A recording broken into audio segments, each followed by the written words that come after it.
ሐረሪን አይታችሁ ከሆነ ሐረር ከተማ ሐረሪ ላይ የሰሩት ስራ እውነት ለመናገር በጣም ኢምፕሬሲቭ ነው፣ ከአዲስ አበባም በላይ። ለምን አዲስ አበባ ይብዛም ይነስም እንደተባለው ብዙ አመራር አለ፣ ብዙ አይን አለ፣ ብዙ አጋዥ ሊኖር ይችላል።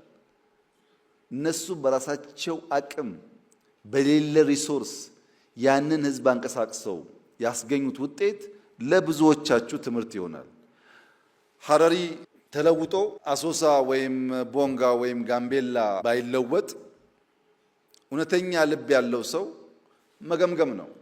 የሐረሪ ሪሶርስ እና የአሶሳ ሪሶርስ የሐረሪን ሰውና የጋምቤላን ሰው መፈተሽ ነው። በየትኛው መመዘኛ ሐረሪ ከሌሎች ክልሎች ያነሰ ሳይዝና ሀብት ነው እንጂ ያለው የበለጠ የለውም። ባነሰ ገንዘብና ሰው እንደዚያ ያለውን ታሪካዊ ስራ መስራት ከቻሉ ሁላችንም ጋር ይቻል ነበር ማለት ነው። ሐሳቡን በትክክል ገዝተን ብንተጋ